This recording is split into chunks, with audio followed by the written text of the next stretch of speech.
Friends, हम लोग आज इंडस वैली सिविलाइजेशन सिंधु घाटी सभ्यता पढ़ने जा रहे हैं। बहुत इंपॉर्टेंट टॉपिक, हम सबको पता है। हिस्ट्री का जो स्टार्ट होती है, जो इसके पहले चिलकोलिथिक एज, स्टोन एज आ चुकी है। स्टोन एज के बाद चिलकोलिथिक एज यानी ताम्रपाषाण काल, चिलकोलिथिक एज जा चुकी है। उसके जस्ट बाद IVC Indus valley civilization Sindhu घाटी सभ्यता शुरू हुआ था।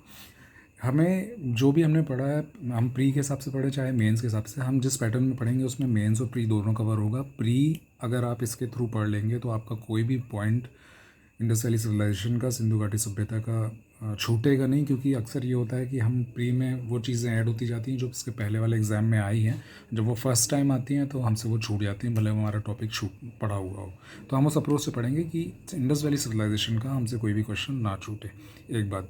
दूसरा, इंडस वैली सिविलाइजेशन को आज तक जो भी हम पढ़ते आए हैं तो उसमें हमें उसका बैकड्रॉप नहीं पता होता है कि उस टाइम हिस्ट्री में सिचुएशन क्या चल रही थी इंडिया के अंदर, अंग्रेज़ों का क्या सोचना था। एक किस्म से अंग्रेज़ों के ऊपर वो पूरी दुनिया में 20 कंट्री पे राज कर रहे थे और अपनी सुपीरियोरिटी बताते थे सबसे कि हम सबसे पुरानी सभ्यता हैं और इसलिए हमको गॉड ने भेजा है आपके ऊपर राज करने के लिए। और वही मानसिकता एक तरीके से बोल सकते हैं कि आज भी कंट्रीज़ में, इंडिया में भी है कि गोरों को ज़्यादा इंटेलिजेंट मानना, उनसे इम्प्रेस होना बिला वजह, जबकि ऐसी कोई बात नहीं होती है। तो वो चली आ रही है। तो वो ऐसा क्यों था, वो किस बेस पे बोलते थे, और इंडस वैली सिविलाइजेशन सिंधु घाटी सभ्यता के मिलने से उनको कैसे धक्का लगा, ये बहुत इंटरेस्टिंग स्टोरी है। तो मैं आपको साथ ही साथ बताते चलूँगा। अभी ये वीडियो ज़्यादा लंबा ना हो, इसके लिए हम स्टार्ट करते हैं। तो इसको कुछ हेडिंग्स के अंदर हम पढ़ेंगे। सबसे पहले हम देख लेते हैं कि खोज कैसे हुई इसकी। यहीं से स्टार्ट होगी कोई भी बात। तो इसकी खोज कैसे हुई। मामला ये हुआ कि किसी को पता तो था नहीं एरिया क्या था, किसी को पता तो था नहीं कि इतनी पुरानी सिविलाइजेशन कहीं दबी पड़ी है, राइट। ये इंडिया हो गया मान लीजिए हमारा, और ये पाकिस्तान हो गया। ये ऐसे, ये इतना एरिया था, ट्रायंगुलर टाइप का एरिया था, ऐसा आता था। ये एरिया था इंडस वैली सिविलाइजेशन का।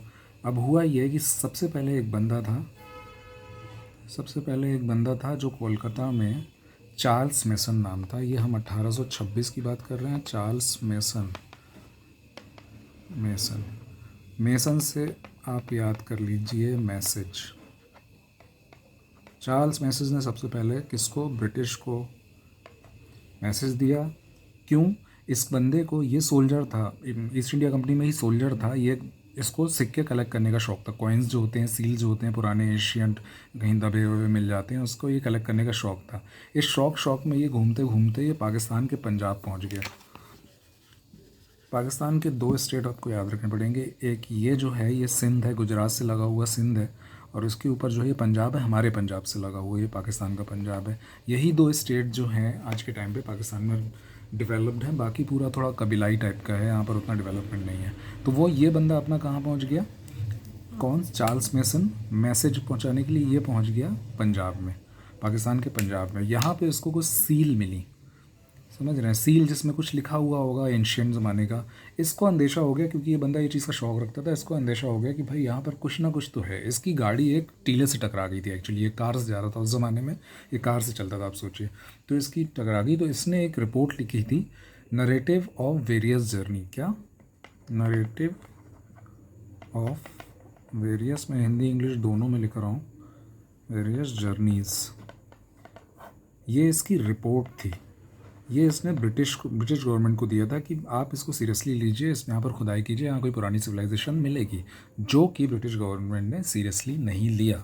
तो यहाँ पर अभी कुछ नहीं पता लगा। तो क्वेश्चन बनता है, प्री में भी बनता है, कि सबसे पहले इंडस वैली सिविलाइजेशन के बारे में, सिंधु घाटी सभ्यता के बारे में किसने बताया। तो हमारा आंसर हो जाता है चार्ल्स मेसन।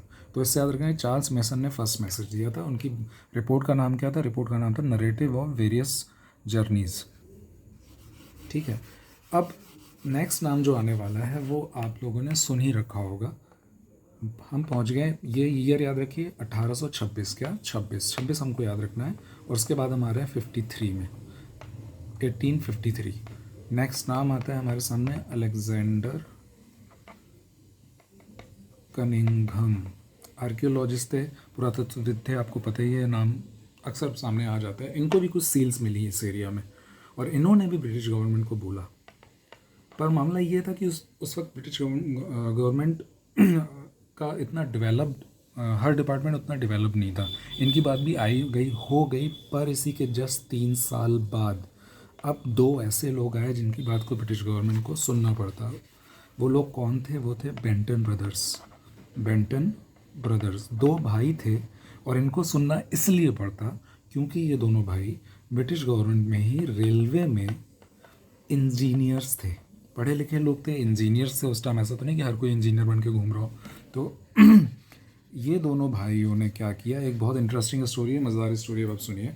ये लोग लाहौर से कराची तक रेलवे ट्रैक बिछा रहे थे, इंजीनियर थे। तो इन लोगों को उस टाइम रेलवे ट्रैक के नीचे ब्रिक्स लगते थे, ईंटें लगते थे। तो इन लोगों ने आसपास के लोगों से बोला कि भाई यहाँ पर कोई भट्टी वगैरह है क्या जहाँ पर हम ईंटों को पका के यहाँ पे यूज़ कर सकें। अब हमारे बेचारे भोले वाले इंडियंस, उन लोगों ने बोला नहीं सर, इसमें यहाँ तो ऐसा कुछ नहीं है, आपको कुछ नहीं मिलेगा। ब्रिटिश का दिमाग ख़राब हुआ कि ये लोग पक्का झूठ बोल रहे हैं, हमारी हेल्प नहीं करना चाहते हैं। इन लोगों ने, ब्रिटिश बोला, इन दोनों ने, बेंटन ब्रदर्स ने बोला कि आप लोग इतने बड़े बड़े घर बना रहे हो, हवेली बना के रह रहे हो, और ईंटों से ही बनी हुई है, तो ऐसा कैसे पॉसिबल है कि यहाँ पर कोई भट्टी ना हो, कहीं तो आप लोग के ईंटें बनते होंगे। तब ब्रिटिश ये इंडियंस जवाब देते हैं कि सर वो एक्चुअली हमारे ऊपर तो भगवान की कृपा है, हम जहाँ भी फौड़ा गहती चलाते हैं, वहाँ से ईंट निकल आते हैं। ब्रिटिशर्स को लगा ये लोग अब पक्का गेम खेल रहे हैं, तो लोग बोला कि चलो ठीक है, हम भी फौड़ा गहती चलाते हैं, हमको ईंट नहीं मिले तो फिर हम तुमको उल्टा टांग देंगे। तो बोले ठीक है। अब ये इन लोगों ने, बेंटन ब्रदर्स ने जब खुदाई शुरू की तो वहाँ स्ट्रक्चर मिलना चालू हो गए, अलग अलग स्ट्रक्चर। पर ये लोग थे तो इंजीनियर्स, ये लोग कोई आर्कियोलॉजिस्ट तो थे नहीं।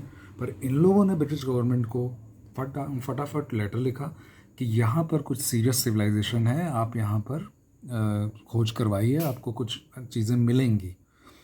ब्रिटिश गवर्नमेंट को इनकी बात सही लगी, ब्रिटिश गवर्नमेंट करना चाहती भी थी। पर आप टाइम पीरियड देखिए क्या है, 1856, यहाँ पर माहौल ख़राब होने लगा। 1857 की क्रांति शुरू हो चुकी है ऑलमोस्ट, और ये क्रांति छोटी मोटी क्रांति नहीं थी, अंग्रेज़ी गवर्नमेंट के चूल हिल गए थे। तो इसलिए, और इसके बाद फिर ऐसा नहीं कि माहौल ठंडा हो गया हो, बहुत बड़े बड़े पॉलिटिकल चेंजेस हुए। ईस्ट इंडिया कंपनी के भी बहुत राइट्स ब्रिटिश गवर्नमेंट ने अपने हाथ में ले ली थी। तो ये टाइम पीरियड पूरा बीतता गया, और अब हम आ गए सीधे 1921 में। ये इतने लंबे पीरियड बाद अब दोबारा कुछ होगा, क्यों? वो भी अब यहाँ पर जो कुछ होगा वो होगा जॉन इब्राहम की वजह से। कैसे? जॉन इब्राहम, मैं इस बंदे का नाम ले रहा हूँ, ये जॉन मार्शल है एक्चुअली, आपको याद रहे इसलिए मैंने जॉन इब्राहम बोल दिया। जॉन मार्शल करके एक बंदा था। अब ब्रिटिश गवर्नमेंट का आर्कियोलॉजी डिपार्टमेंट यानी पुरातत्व विभाग बन चुका था। Archaeological survey of India ASI का हेड था जॉन मार्शल। ये एक बार आराम से लेट के सिर के नीचे हाथ दबा के रिपोर्ट पढ़ रहा था। किसकी? चार्ल्स मेसन की, अलेक्जेंडर कनिंघम की, बेंटन ब्रदर्स की। इसको समझ में आया कि ये तीन लोग सीरियसली बोल रहे हैं कि इस एरिया में आपको कुछ मिल सकता है, और ब्रिटिश गवर्नमेंट ने अभी तक इस मैटर पे कुछ नहीं की।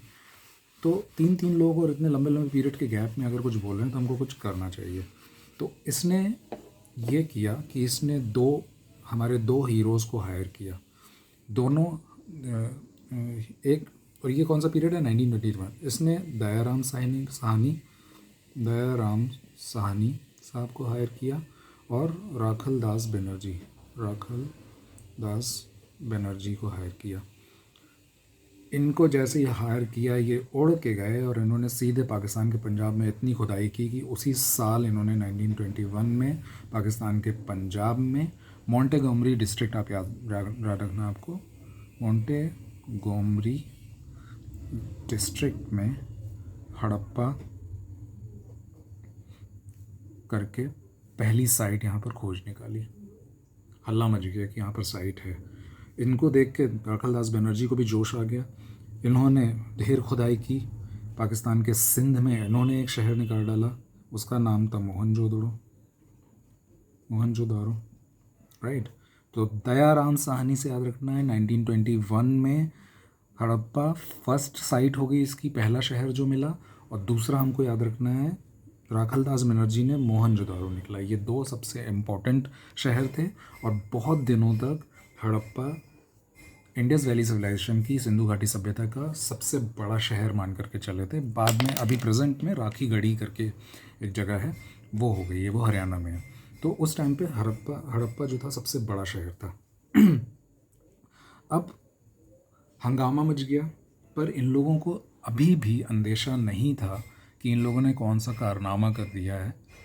ब्रिटिशर्स को अभी भी अंदेशा नहीं था। ब्रिटिशर्स सोच रहे थे कि हमारे अंडर में सब हो रहा है और हमने बहुत अच्छा काम किया, हमने कोई सिविलाइजेशन निकाल दी है। सच्चाई ये थी कि ब्रिटिशर्स की प्रेस्टीज को ही धक्का लगने वाला था। क्यों? क्योंकि ये जो अपनी सुपीरियॉरिटी बताते थे कि हम सबसे पुरानी सभ्यता हैं पूरी दुनिया में और हम सबको सिखाने के लिए हमको गॉड ने भेजा है।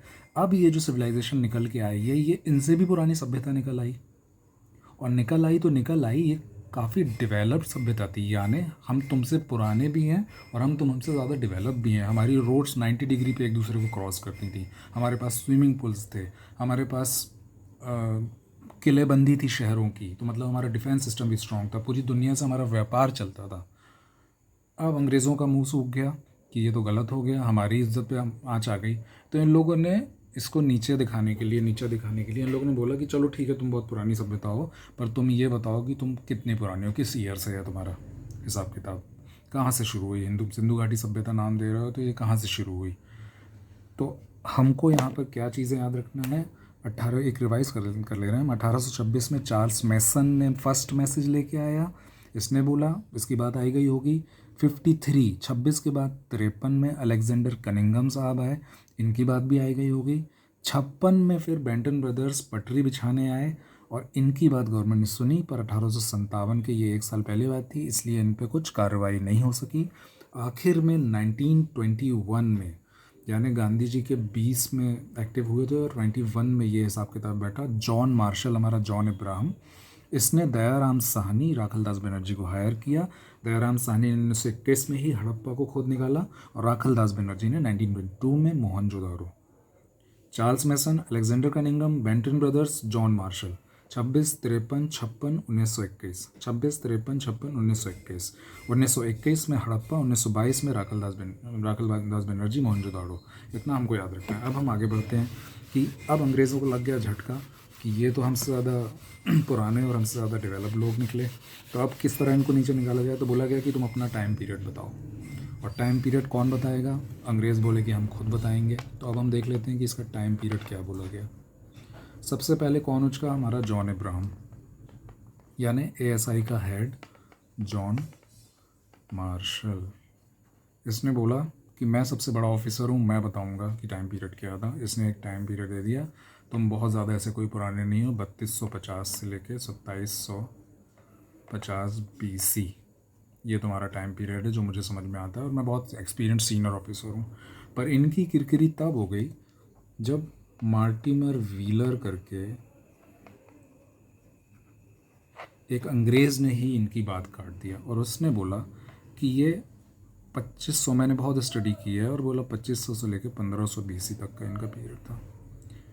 जॉन इब्राहम साहब को बहुत बुरा लग गया कि तुम मेरी बात काट रहे हो, तुम कैसे बोल रहे हो ये। तो इसने बोला कि क्या तुम प्रूफ कर सकते हो? मार्टिमर व्हीलर साहब खामोश रहे, बोले प्रूफ तो नहीं कर सकता, पर क्या आप प्रूफ कर सकते हो? तो बोले मैं प्रूफ नहीं कर सकता, पर मैं एएसआई का हेड हूँ, इसलिए कीप योर माउथ शट। तो ये बेचारे साहब चुप हो गए, जबकि ये जानते थे कि ये ज़्यादा सही है। और धीरे से जब कार्बन डेटिंग की प्रोसेस टेक्निक आ गई, C14 कार्बन डेटिंग की टेक्निक आ गई, तो उससे फाइनली ये प्रूफ हो गया कि 2350 से 1500 BC का IVC का सिंधु घाटी सभ्यता का टाइम है। ये सबसे ज़्यादा ऑथेंटिक रिपोर्ट है।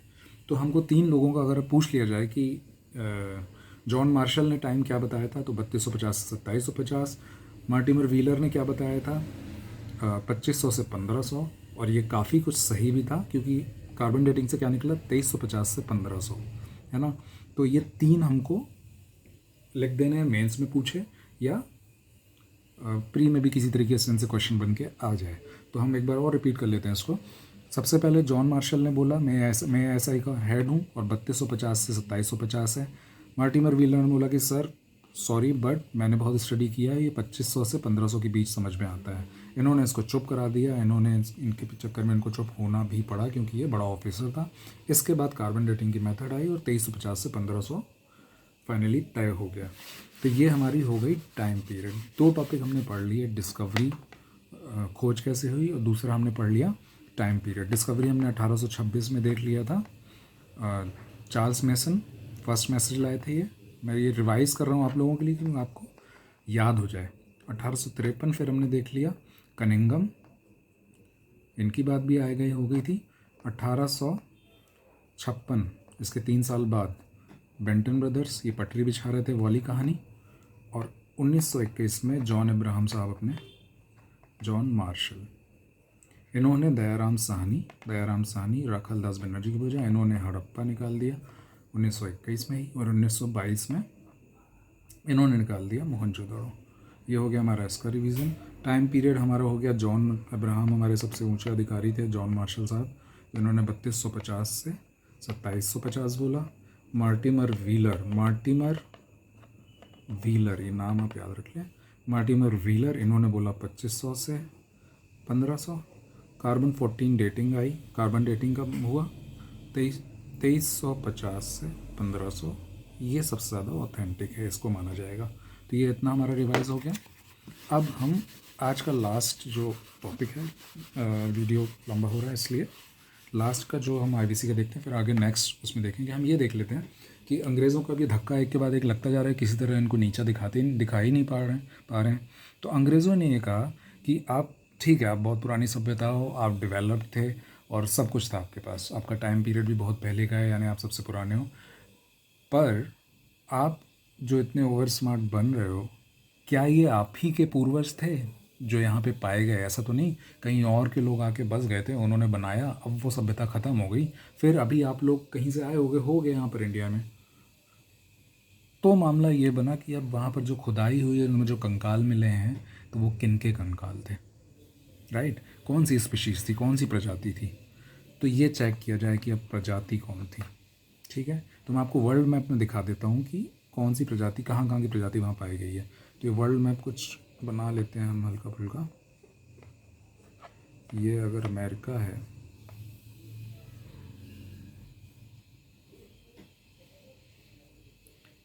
ये साउथ अमेरिका, होपफुली आप लोगों को दिख रहा होगा। यहाँ पे अफ्रीका रख लीजिए, ये यूरोप बनना,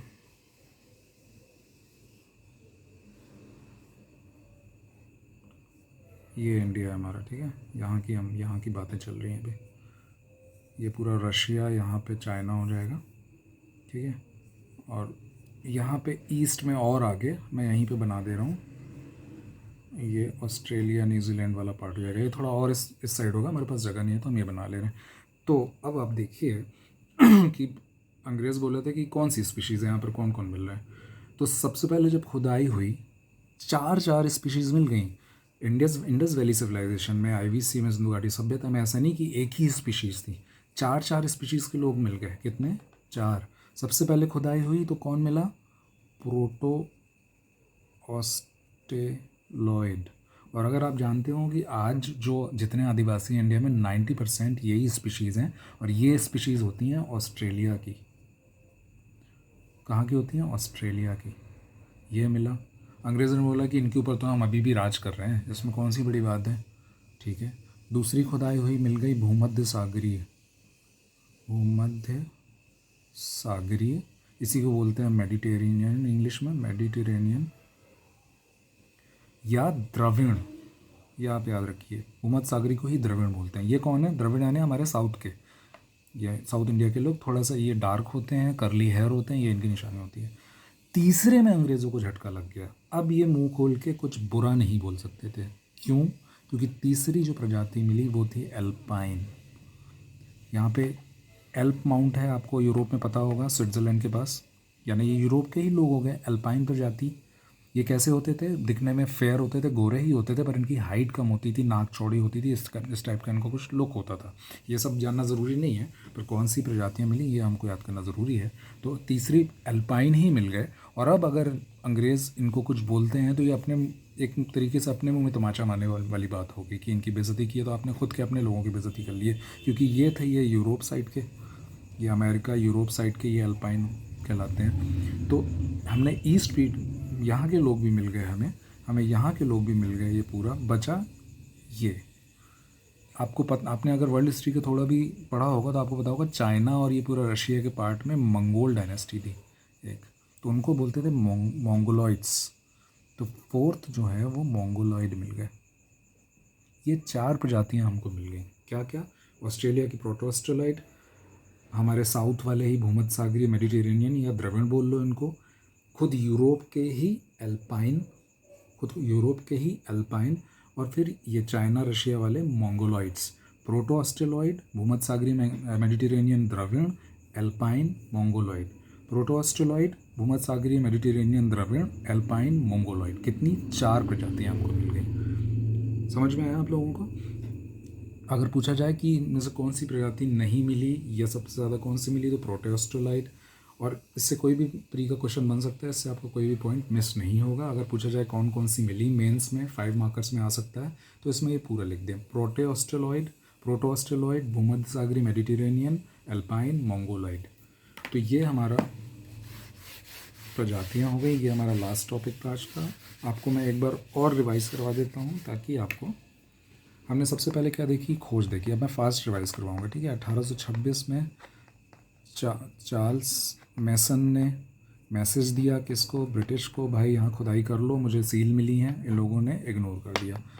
ये 1826 था, ठीक है। 1853 में आ गए। 1853 में आए कनिंगम, इन्होंने भी बोला, इनको भी इनकार कर दिया। 1856 बेंटन ब्रदर्स आए, पटरी बिछा रहे थे, इन्होंने बोला, इनको हाँ हुआ, पर 1857 की क्रांति हो गई, इनके हाथ कुछ लगा नहीं। 1921 में अपने जॉन अब्राहम आए, जॉन मार्शल जिनका नाम है। ये जॉन अब्राहम मैं इनको इसलिए बोल रहा हूँ कि आपको नाम याद हो जाए, इसको मजाक मतलब ले लीजिए या नहीं लीजिए जो भी। तो इन्होंने अपने 2 हीरोज़, हमारे जो 2 हीरोज़ हैं हमारे इंडियंस, दयाराम साहनी और रखाल दास बनर्जी, 1921 में ही इन्होंने हड़प्पा निकाल दिया। कहाँ निकाला? पाकिस्तान में, पंजाब में, मोंटेगोमरी में। रखाल दास बनर्जी ने क्या निकाल दिया? मोहनजोदड़ो, जिसके ऊपर ऋतिक रोशन की फिल्म भी आई है, मोहनजोदड़ो। ये कब निकला? 1922 में। ये कहाँ निकला? लरकाना पाकिस्तान, सिंध में, ठीक है। तो ये हमारी डिस्कवरी हो गई, खोज हो गई, खोज का रिवीजन हो गया।